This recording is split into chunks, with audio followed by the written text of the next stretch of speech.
달빛이 고요하게 내려앉은 조선의 뒷골목. 어둠을 가르는 한 여인의 긴 그림자가 기와지붕 사이를 미끄러지듯 흘러갔다. 검은 장삼 아래로 드러나는 탄탄한 다리와 허리선은 그 자체로 강인함을 드러냈다. 그녀의 이름은 초홍, 조선의 몇 안 되는 여자 추노. 잡았다 하면 놓치지 않는다는 별명과 함께 남자 추노꾼들이 그녀 앞에서는 오히려 고개를 숙였다. 초홍은 소매 안에서 작은 종이를 꺼내 펼쳤다. 거친 필체로 쓰인 도망 노비의 정보가 달빛에 걸렸다. 대감집에서 달아난 장군 출신 노비 별명 쇠덩어리. 초홍이 피식 웃는다. 쇠덩어리라. 이게 힘이 세서 붙은 이름인지 아니면 딴 이유인지 조선 민심이란 언제나 참 솔직했다. 초홍은 미행하듯 골목을 빠져나가며 주변을 훑었다. 그녀의 발끝은 가볍지만 눈빛은 매서웠다. 적당히 가려진 가슴선과 허리를 휘감는 장삼 자락이 유달리 도드라져 보였다. 인간사에서 가장 위험한 존재는 능력 있는 미인이라는 걸 조선 사내들은 누구보다 잘 알았다. 그래서였을까? 길가에서 술기운 오른 사내 몇이 그녀를 보고는 저도 모르게 잔을 떨어뜨렸다. 초홍이 그들을 흘끗 보자 사내들은 누가 먼저랄 것도 없이 허리를 굽히며 길을 비켰다. 저 여시 같은 눈빛 저게 사람 눈이냐? 호랑이지. 쉿 들리면 오늘 밤 내 목 떨어진다. 그 속삭임을 듣고도 초홍은 아무 표정도 짓지 않았다. 추노꾼에게 지나친 관심은 독이 될 뿐이었다. 그때 부서진 울타리 너머에서 묘한 소리가 들려왔다. 자잘한 숨결 같기도 누군가 억지로 숨을 누르고 있는 것 같기도 한 진동. 초홍은 말없이 허리춤에 차고 있던 작은 화살을 꺼내 손끝에 세웠다. 발끝 하나 들리지 않게 다가가자 집더미 속에서 두 명의 사내가 엎드려 있었다. 저 여기까지 쫓아올 줄은 몰랐네. 뛰어. 빨리 뛰라고.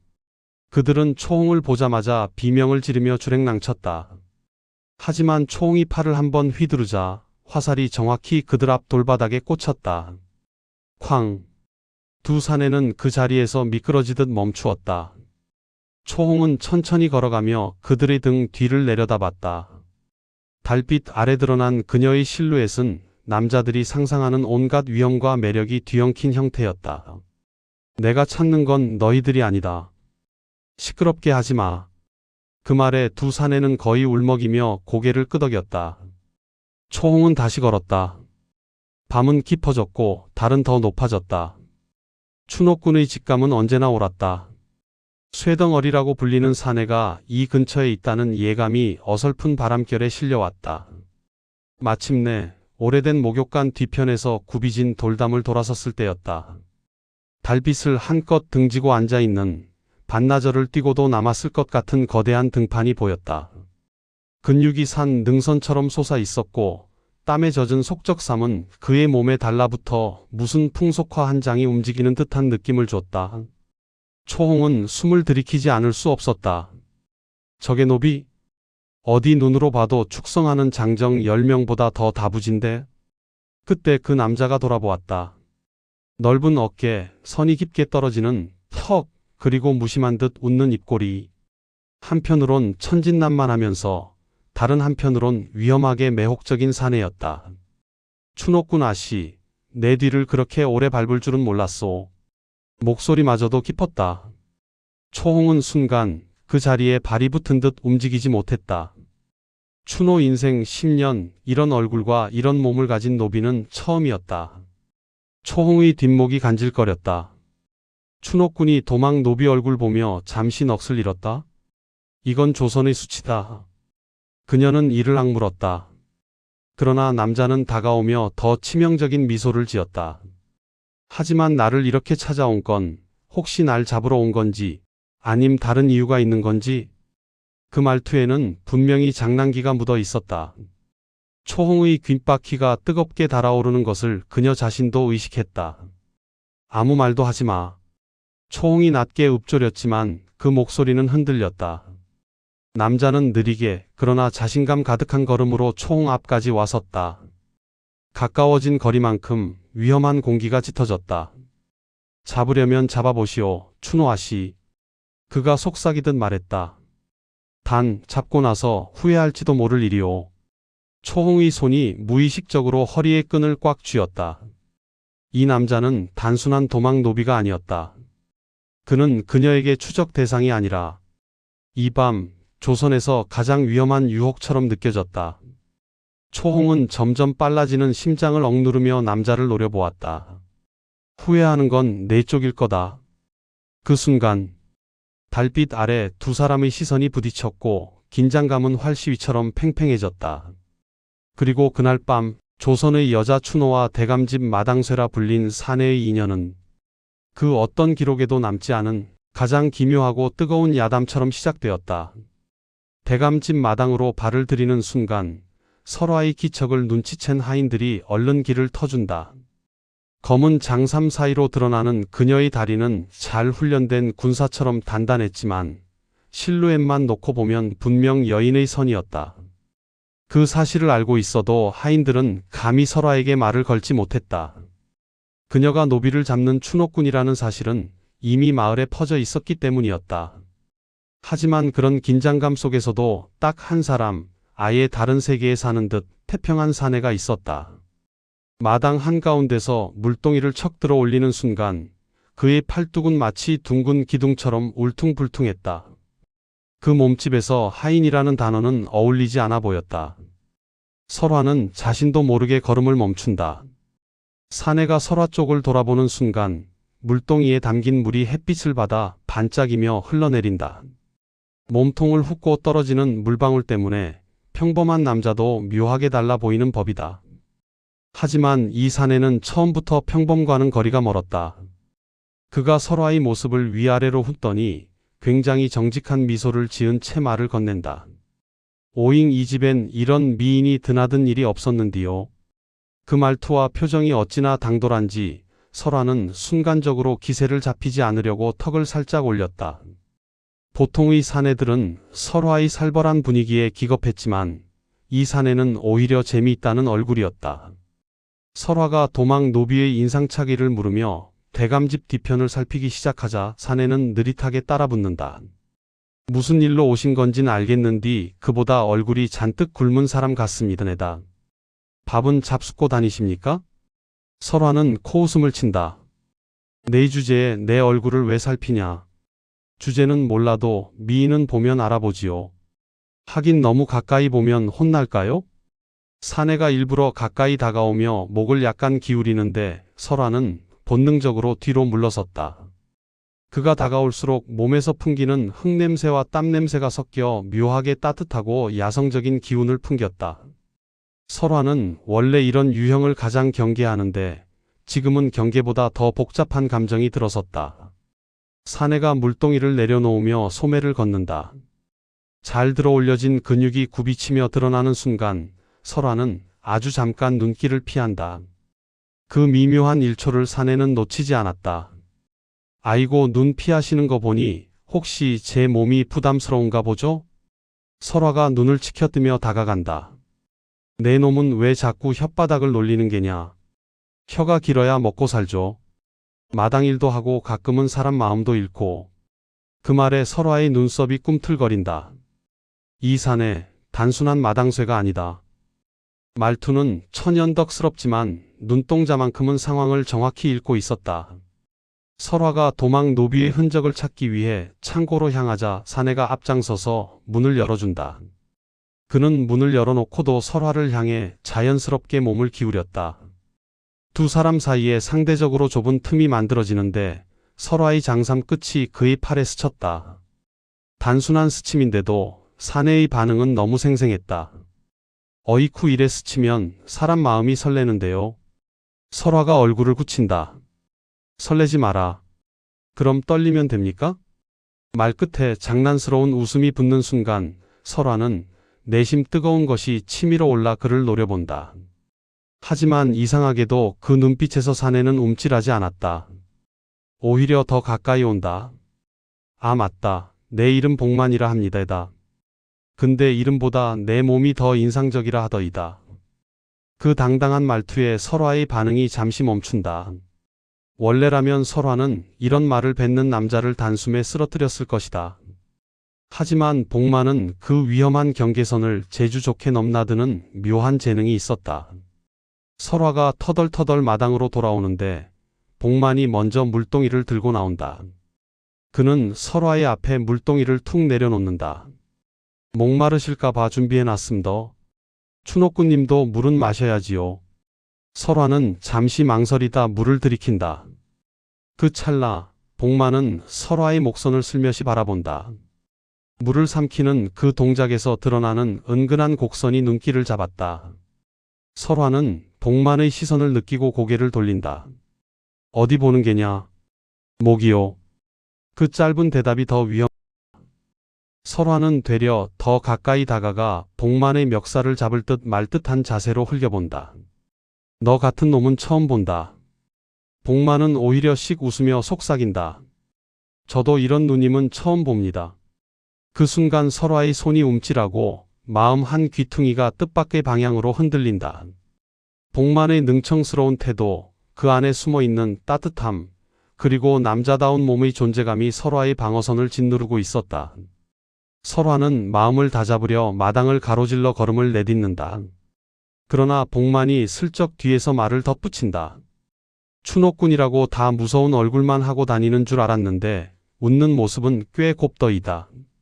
설화의 발걸음이 순간적으로 멈춘다. 웃은 적이 없는데 곱다는 말이 뇌리에 남아버렸다. 그 말이 그녀에게는 칼보다 더 깊게 파고든다. 그저 도망 노비를 잡으러 왔을 뿐인데 처음 본 마당쇠 하나가 설화의 흐름을 완전히 흔들어 놓고 있었다. 그리고 그것이 앞으로 끌고 갈 모든 사건의 시작이었다. 대감집 뒤편으로 향하는 동안 복만은 설화의 바로 뒤를 따라붙었다. 까딱하면 장삼 끝이 그의 팔에 스칠 정도의 거리였다. 일부러 그런 건지 아니면 타고난 걸음걸이가 그런 건지 알 수 없었다. 설화는 굳어있는 자신의 어깨가 점점 뜨거워지는 걸 느끼며 걸음을 빨리 했다. 하지만 복만도 맞춰 속도를 높였다.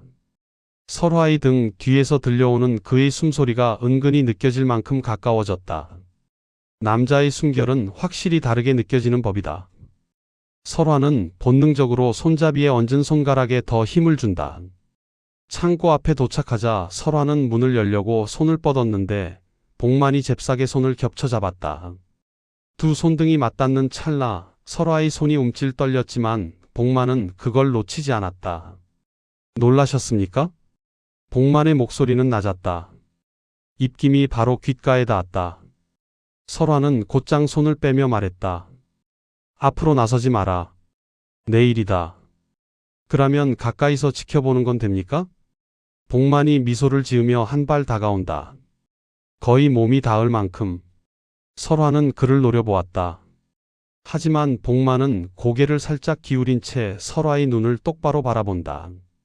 저 눈빛은 장난기만 있는 게 아니었다. 위험한 사람을 대할 때의 본능적인 집중, 그리고 설화를 바라볼 때만 묘하게 달라지는 온기가 함께 섞여 있었다. 문이 열리고 두 사람은 어두운 창고 안으로 들어갔다. 햇빛이 닿지 않는 곳이라 공기가 진득했다. 곡식 냄새, 흙 냄새, 오래 묵은 나무 냄새가 가득한 곳. 설화는 조심스레 발걸음을 옮기며 도망 노비가 숨어 있을 만한 틈을 눈으로 찾았다. 그 순간 뒤에서 인기척이 느껴졌다. 복만이 문을 닫은 것이다. 문이 퍽 하고 닫히며 어둠이 깊어졌다. 왜 문을 닫느냐? 설화가 낮게 말했다.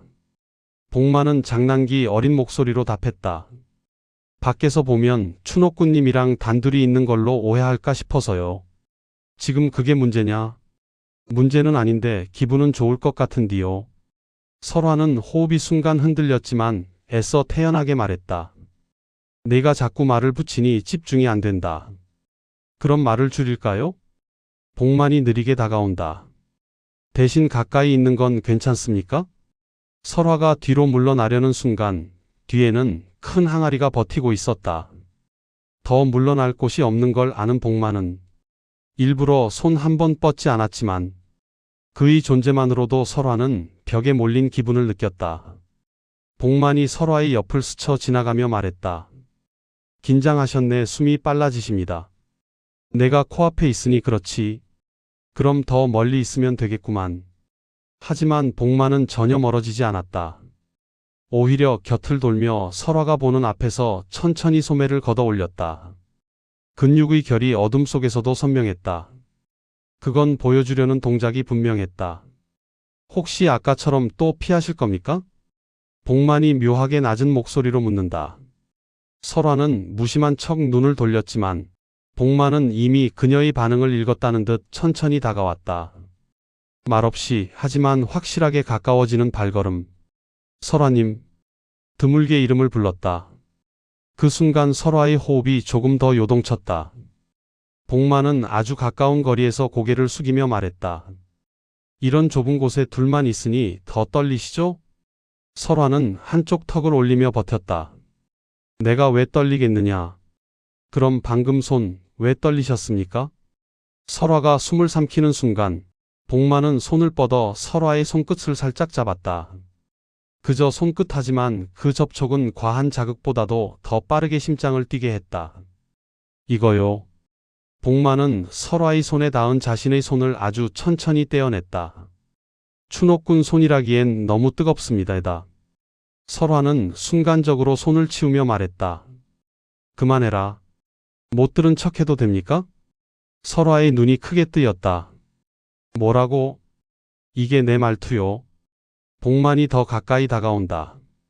숨결이 섞이는 거리. 솔직한 게 좋지 않습니까? 설화가 숨을 내쉬며 말했다. 내 놈이 너무 앞서간다. 앞서가는 게 아니라 다가가는 겁니다. 그 대답과 함께 복만의 손등이 스치는 듯 말 듯 설화의 허리 옆을 지나갔다. 직접적인 접촉은 없었지만 그 미세한 거리감이 오히려 설화의 경계를 무너뜨렸다. 순간 창고 밖에서 인기척이 들렸다. 둘은 동시에 고개를 돌렸다. 도망 노비가 근처에 있는 것 같았다.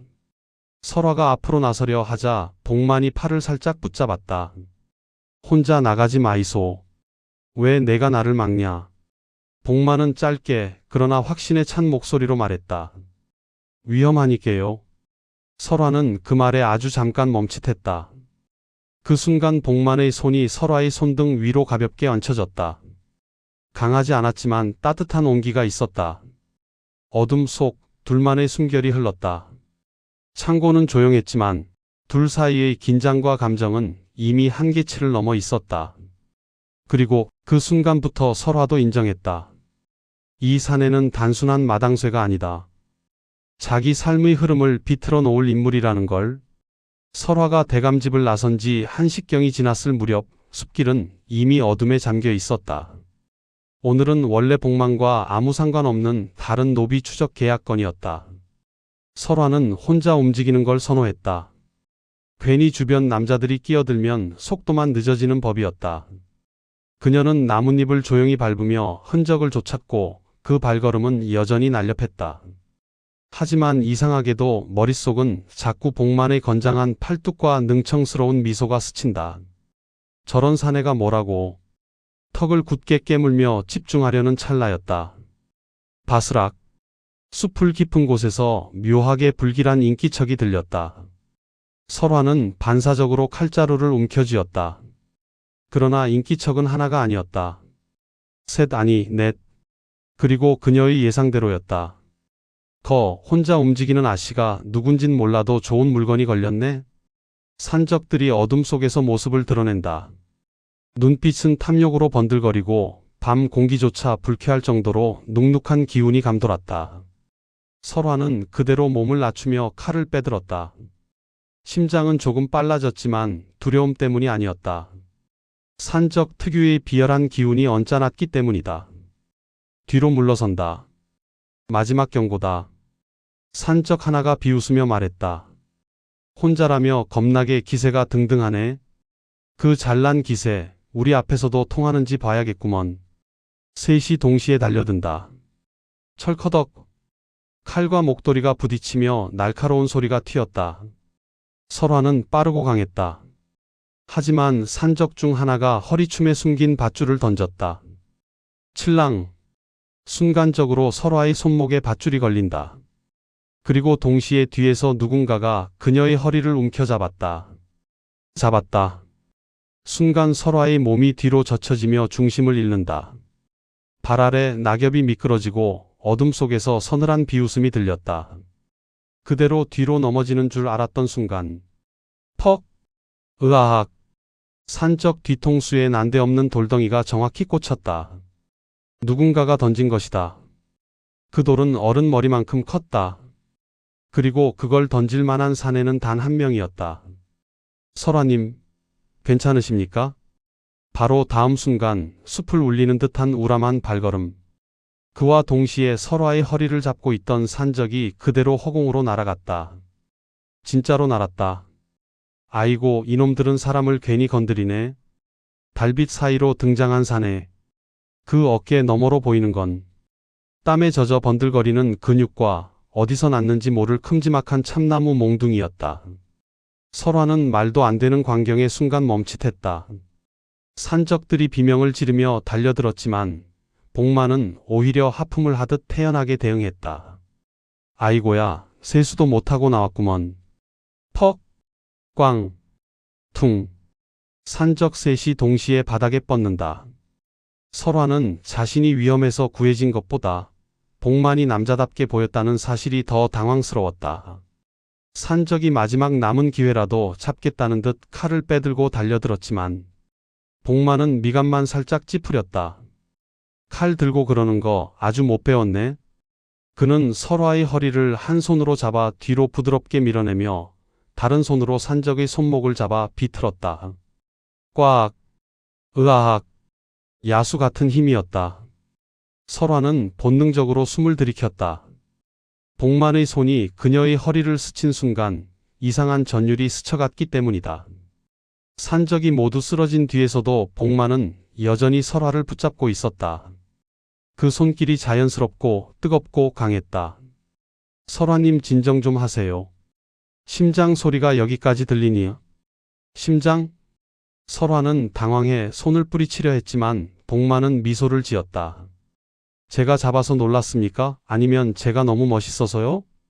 그 타이밍에 그런 말을 할 수 있는 남자, 그게 더 놀라웠다. 설화는 얼굴이 열기를 띠는 걸 느끼며 복만을 밀쳐냈다. 왜 따라왔느냐? 복만은 어깨를 으쓱하며 말했다. 아까 보니깐요, 설화님이 혼자 있는 게 영 마음에 안 놓이더라고요. 그 말은 맹세코 장난이 아니었다. 복만의 눈빛은 언제나처럼 능청스러웠지만 그 안에 감춰진 진심은 너무도 뚜렷했다. 설화는 순간 심장이 덜컥 내려앉았다. 위험해서 구해줬다는 사실보다 그의 눈빛이 더 위험했다. 훨씬 더. 다신 따라붙지 마라. 큰 소리쳤지만 설화의 목소리에는 흔들림이 묻혀 있었다. 복만은 느긋하게 미소 지었다. 아무래도 제가 따라다니는 게 더 안전하겠는디요. 설화는 다시 가려던 걸음을 멈췄다. 왜냐하면 그 말이 틀린 게 아니었기 때문이다.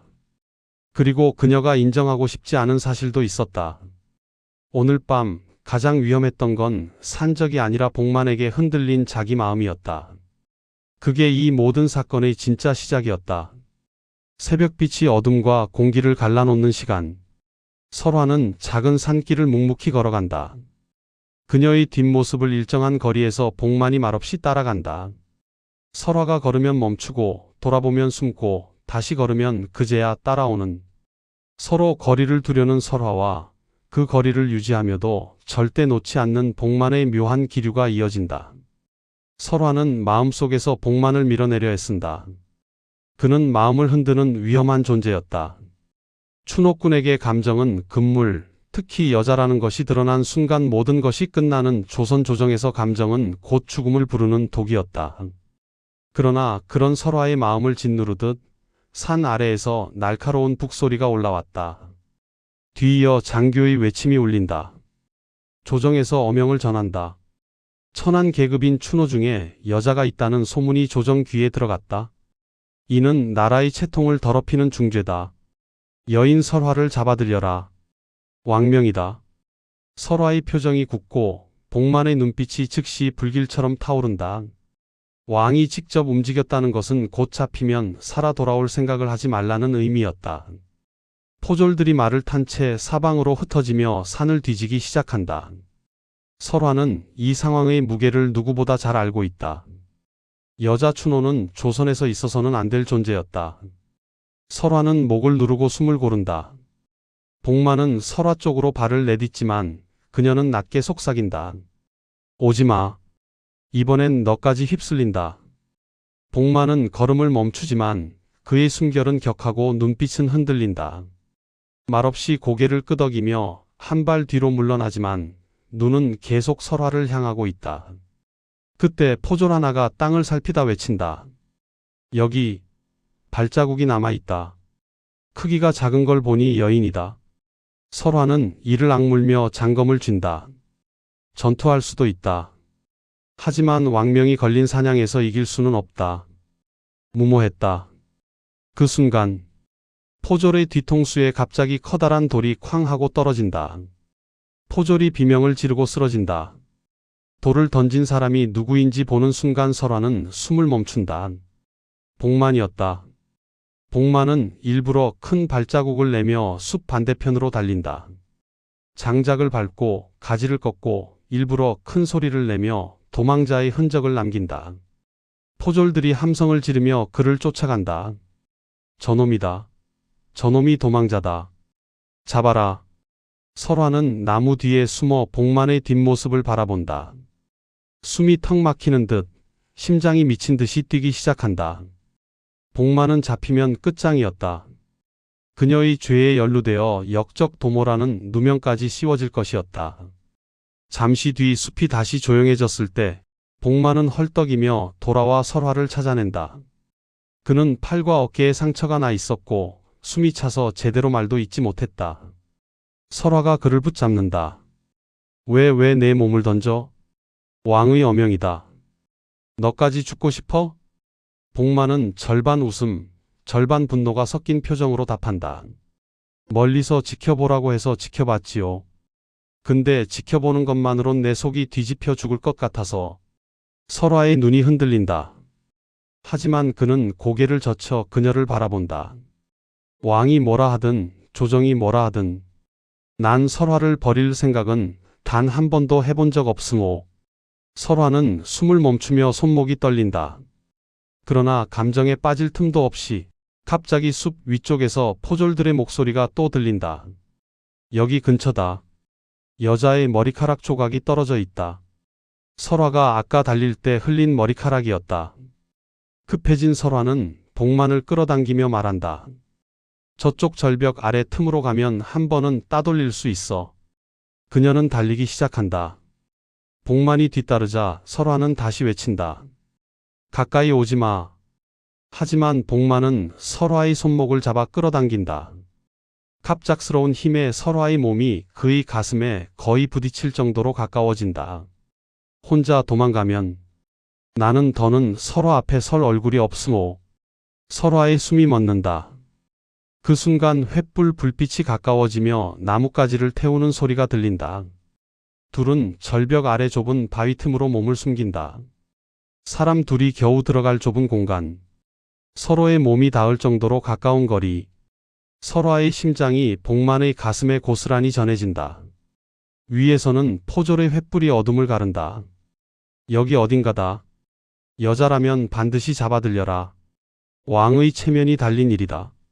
바위 틈 안 설화의 몸이 떨린다. 복만은 낮게 말한다. 거리를 두라면 두겠소. 하지만 떨어지라면 그건 못하겠소. 설화는 그의 말에 눈을 감는다. 왕명보다 더 무서운 것은 이 남자를 잃고 싶지 않은 자신의 마음이었다. 두 사람은 바위 틈 속에서 숨을 죽이며 왕의 명을 피해 살아남기 위해 함께 몸을 붙여 도망칠 순간을 기다린다. 그리고 설화는 깨닫는다. 조선의 왕보다, 조선의 법보다 자신의 운명이 복만 쪽으로 기울고 있다는 사실을. 밤은 짙게 내려앉아 있었다. 서늘한 공기가 세워둔 폐창고의 틈새를 파고들고 그 안에서 설화는 몸을 잔뜩 웅크리고 앉아 있었다. 긴 머리칼은 축축하게 어깨와 가슴에 흩어져 있었고 손끝은 차갑게 떨렸다. 바깥에서는 의금부 군사들의 횃불이 흔들리며 어둠을 가르고 있었다. 여자 춘호가 존재한다는 사실이 왕에게 전해진 그날 이후 그녀는 조선 전체의 체면을 더럽힌 중죄인으로 불렸다. 문이 조심스레 열리면서 복만이 모습을 드러냈다. 그는 숨이 턱까지 차올라 있었고 손에 쥐고 있는 작은 등잔의 불빛이 그의 뺨을 불규칙하게 흔들었다. 눈가에는 갓 달린 비지땀이 흐르고 있었다. 복만은 설화의 앞에 멈춰 서더니 고개를 숙인 채 떨리는 목소리로 말했다. 설화, 이제 완전히 들켰다. 왕명까지 떨어졌다. 여자가 추노패에 섞여 있었다는 것만으로도 목을 베라 하셨다. 설화의 눈꺼풀이 가느다랗게 떨렸다. 표정은 담담했지만 어깨가 아주 미세하게 움찔하고 움직였다. 그녀는 이미 이 순간이 올 것을 알고 있었던 듯 보였다. 복만은 허리춤의 칼집을 풀며 설화에게 다가갔다. 칼을 쥔 그의 손은 잡고 있는 것만으로도 아프게 느껴질 만큼 단단하게 굳어 있었다. 설화, 미안하다. 이 길 외엔 너를 숨길 방법이 없다. 설화는 고개를 천천히 젓더니 입술을 깨물었다. 하지마, 복만. 제발. 그러나 복만은 이미 결심한 눈이었다. 그는 설화의 머리칼을 한 움큼 잡아 쥐고 칼을 들어 올렸다. 그 손은 무거운 짐을 들듯 떨리고 있었고 목을 위아래로 몇 차례 크게 움직였다. 쓱. 날카로운 소리가 폐창고에 울렸다. 설화의 긴 머리칼이 한순간에 힘없이 떨어져 바닥에 쏟아졌다. 어둠 속에서 그 머리카락은 유난히도 선명하고 차갑게 보였다. 칼이 떨어지자 복만은 바로 뒤돌아섰다. 마주보면 무너질까 두려운 듯 두 손으로 얼굴을 감싸며 숨을 길게 뱉었다. 등 근육이 미세하게 떨렸다. 설화는 짧아진 머리를 손끝으로 더듬었다. 낯설고 차갑고 어색한 질감이 손에 닿자 그녀의 시선도 흔들렸다. 입술은 얇게 다물려 있었지만 안쪽이 새하얗게 질린 게 드러났다. 그녀는 복만을 바라봤다. 눈빛에는 말하지 않은 수많은 감정이 담겨 있었다. 복만은 천천히 돌아서더니 그녀의 볼을 손으로 감싸 쥐었다. 손바닥엔 아직 막 잘려나간 머리카락의 잔향이 묻어 있는 듯 했다. 잠시 후 복만은 무겁게 고개를 숙였다. 나 이제 돌아가야 한다. 대감집 일을 벌이면 우리 식구들이 굶는다. 설화야, 미안하다. 널 버리는 게 아니라 널 살리려면 어쩔 수가 없다. 설화는 한참 동안 아무 말도 하지 않았다. 그저 복만의 손을 잠시 잡았다 놓을 뿐이었다. 두 사람의 손끝이 잠시 닿았다 떨어지는 그 순간 복만의 눈도 순간 흔들렸다. 그날 밤 둘은 각자의 방향으로 천천히 걸어 나갔다. 어둠 속에서 두 실루엣이 조용히 멀어졌다. 둘 다 몇 번이고 몸이 멈칫했지만 서로의 뒷모습을 돌아보려는 순간마다 애써 고개를 반대로 틀었다. 돌아보는 것은 서로를 잡아끄는 것이고 잡아끄는 것은 파멸이었다. 며칠 뒤 설화는 산비탈 작은 마을의 허름한 오두막에 숨어 지내고 있었다.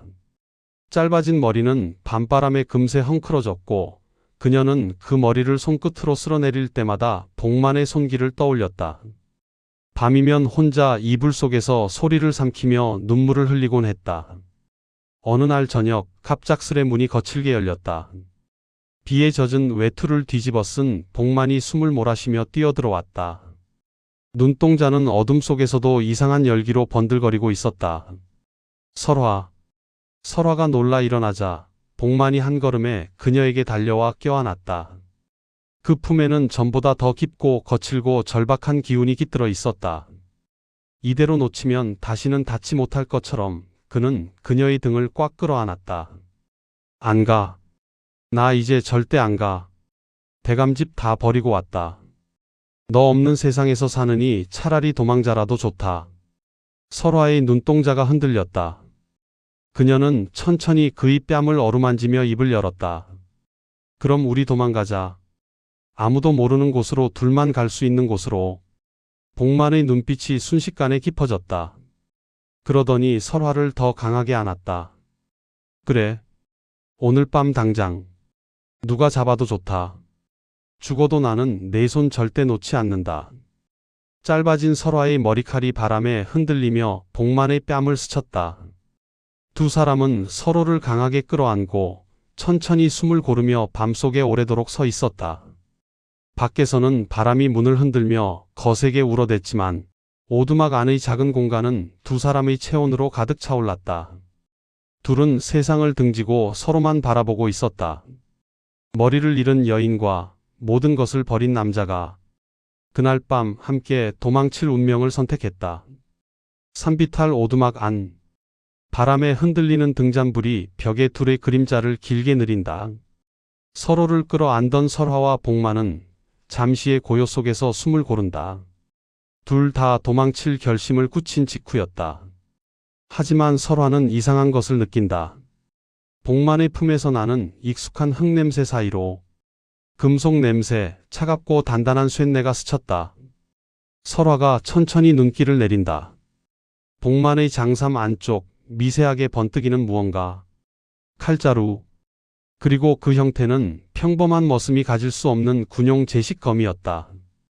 설화의 호흡이 순간적으로 멎는다. 손이 미세하게 떨리자 복만이 그녀를 다시 끌어안으려 한다. 그러나 설화는 재빨리 몸을 빼고 뒤로 물러선다. 그 칼 너 대감진 머슴이 아니구나. 복만은 그대로 멈는다. 숨이 깊게 들이켜지고 그의 어깨가 아주 천천히 올라간다. 그리고 이내 숨기던 얼굴이, 표정이, 분위기가 완전히 달라진다. 지금까지 보여주던 천연덕스러운 미소 대신 차갑고 군인 같은 눈빛이 자리 잡는다. 이렇게 빨리 눈치채실 줄 몰랐습니다. 설화님, 역시 조정이 두려워하는 이유가 있었군요. 그 목소리는 낮고 단단해져 있었다. 머슴의 사투리도 장난극 같은 억양도 사라져 있었다. 설화는 검을 뽑아들며 이를 악문다. 대감진 머슴이라는 것도 말버릇도 전부 연기였던 거냐. 복만은 한 걸음 앞으로 나온다. 그의 장삼이 스르르 열리며 제식 갑옷 일부가 드러난다. 의금부 특무군의 표식. 조정은 북방에서 떠도는 이야기 하나에 관심을 가졌습니다. 남장을 하고 도망 노비를 잡는 여자 추노가 있다. 천한 계급이 함부로 법을 뛰어넘는 건 왕께서 용납하지 않으십니다. 그는 차근히 말하며 허리의 군용 검을 천천히 뽑는다. 그 검이 등잔불에 반사되어 벽에 거대한 검 그림자를 만든다. 나는 그 진위를 밝히고 필요하면 잡아들이라는 명을 받았습니다. 설화님, 당신이 바로 그 전설이더군요. 설화의 치마 끝이 떨린다. 배신의 충격이 아닌 오히려 스스로에게 치미는 분노 때문이었다. 지금까지의 대화, 스친 손길, 심장이 흔들리던 순간들까지 모두 조정의 명령 아래 짜여진 연기였던 것인가.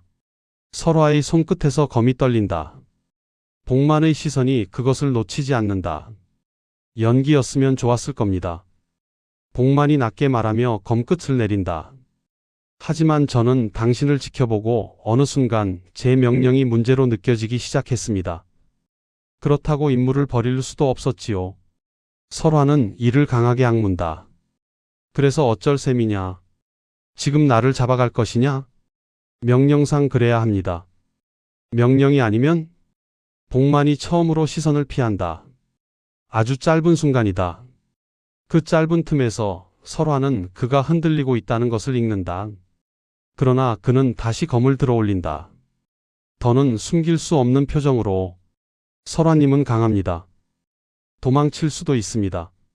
하지만 저는 제 검으로 증명해야 합니다. 제가 배신자가 아니라는 것을. 설화는 숨을 깊게 들이쉬고 천천히 내쉰다. 그리고 검을 어깨 뒤로 돌려 단단히 쥔다.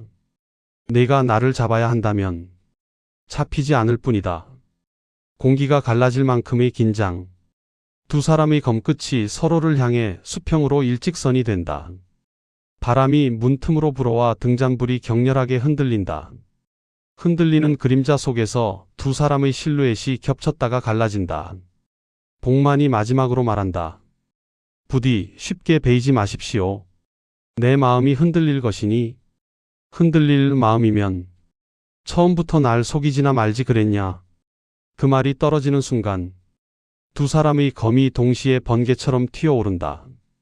그 어떤 도망보다, 어떤 추격보다 더 치열한 설화와 복만의 최후의 결전이 시작되는 순간이었다. 붉은 노을이 절벽 위를 비추는 가운데 설화가 짧게 잘린 머리카락을 흩날리며 서 있었다.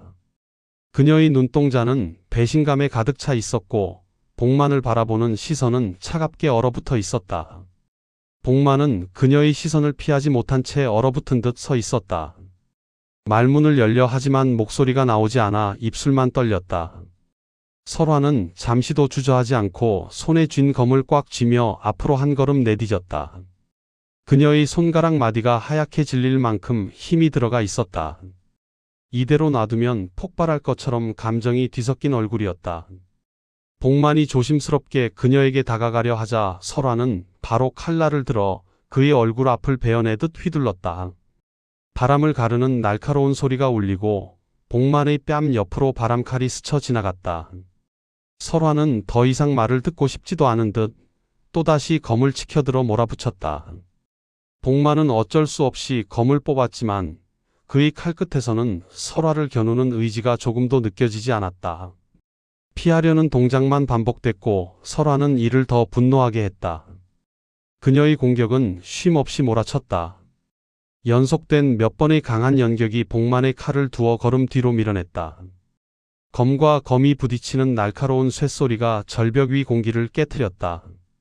설화의 호흡은 점점 거칠어지고 그녀의 눈가에는 눈물인지 땀인지 모를 액체가 번질었다. 하지만 그 어떤 것도 그녀의 공격을 멈추게 하지 못했다. 복만은 연달아 후퇴하며 간신히 공격을 받아냈다. 공격을 막아낼 때마다 손이 저릿해지는 느낌이 손목을 타고 올라왔다. 그는 더는 후퇴할 곳이 없을 만큼 절벽 끝에 다다랐다. 설화는 마지막 일격인 듯 한 번 크게 숨을 들이마시고 전신을 실어 검을 내리쳤다. 복만은 그녀의 검을 비껴내고 몸을 틀어 그녀를 넘어뜨렸다. 설화는 돌바닥에 굴러 떨어지며 손에서 검을 놓쳤다. 거친 호흡을 내쉬며 누운 채로 복만을 노려보는 눈빛은 여전히 타올랐다. 그녀는 쓰러져 있으면서도 낮게 내뱉듯 말했다. 베어라. 목소리는 떨리고 있었지만 그의 배신을 용서할 마음이 없다는 결의가 담겨 있었다. 복만은 그 말을 듣고 잠시 눈을 감았다가 눈을 뜬 뒤 손에 들린 자신의 검을 내려다보았다. 그리고 아무런 망설임 없이 그 검을 돌바닥 위에 떨어뜨렸다. 절벽 위에 메아리처럼 금속이 바닥에 부딪히는 소리가 울렸다. 복만은 천천히 설화 앞으로 나아가 무릎을 꿇었다. 그녀와 눈을 마주하자 그 눈에는 미안함과 죄책감이 뒤섞인 어둡고 깊은 감정이 담겨 있었다. 설화는 당혹스러운 듯 한순간 눈을 깜빡였지만 얼굴의 굳은 표정은 풀리지 않았다. 복만은 설화 앞에서 힘겹게 몸을 일으켜 세우고 절벽 아래 멀리 펼쳐진 산길을 바라보았다. 그리고 그녀를 향해 등을 돌렸다. 그는 세상을 등지는 듯한 무거운 어깨로 말했다. 왕에게는 내가 죽었다고 하겠다. 그러니 도망쳐라. 내 눈에 닿지 않는 곳으로. 설화는 숨을 멈춘 듯한 얼굴로 그의 뒷모습만 바라보았다. 그 말이 믿기지 않는다는 듯 혹은 받아들이기 어렵다는 듯 그녀의 손이 작은 떨림을 보였다. 하지만 복만은 그녀를 한 번도 돌아보지 않았다. 마치 모든 벌을 받겠다는 사람처럼 검도 없이 상처 입은 몸을 이끌고 절벽 아래 산길로 조용히 걸어 내려갔다. 설화는 아직도 바닥에 누운 채 그의 멀어져가는 뒷모습을 바라보았다. 입술을 움직였지만 아무 말도 나오지 않았다. 그녀의 눈 안에서 감정이 소용돌이쳤다. 분노, 슬픔, 후회, 그리고 버리기엔 너무 늦어버린 감정까지. 하지만 결국 설화는 그의 이름을 단 한 번도 부르지 못한 채 그가 보이지 않을 때까지 바라보기만 했다. 설화는 복만과 헤어진 그날 이후 깊은 산속 움막에서 홀로 숨어 지냈다. 바람이 스치는 소리만 들어도 심장이 덜컥 내려앉는 밤들이 이어졌다. 머리를 잘라 추노의 신분을 버린 듯 보였지만 그녀의 손끝은 여전히 검을 잊지 못하고 있었다. 복만의 마지막 눈빛이 마음에 자리한 채 분노와 허무가 그녀의 가슴을 매일같이 갉아먹었다. 설화는 결국 움막을 떠났다. 잊기 위해서였다. 그러나 갈수록 선명해지는 건 복만의 배신이 아니라 복만이 끝내 그녀를 죽이지 않았다는 사실이었다. 분노는 그렇게 모양을 바꿨다. 살아남았다는 사실만이 그녀에게 남은 마지막 사명처럼 느껴졌고 설화는 다시 검을 들었다. 그녀는 조선 땅을 떠돌며 도망한 노비들을 다시 사냥하기 시작했다. 옛날과 달랐다. 이제 사냥은 일도 아니고 생업도 아니었다. 그저 복만을 잇기 위한 분풀이였다.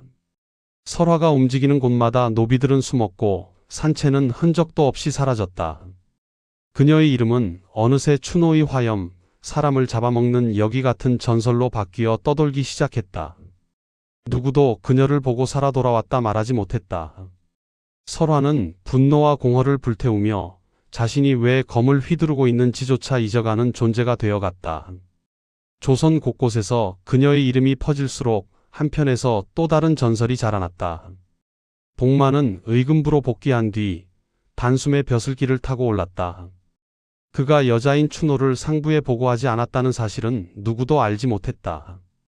오히려 그는 단독으로 영모 무리를 토벌하고 왕의 신임을 얻어 의금부 대장까지 올랐다. 사람들은 복만이 강인하고 눈이 정확하며 검술이 뛰어난 인물이라고 칭송했지만 그는 누구보다 잘 알고 있었다. 자신이 가진 칭송의 절반 이상은 설화에게 배운 감각에서 비롯되었다는 사실을.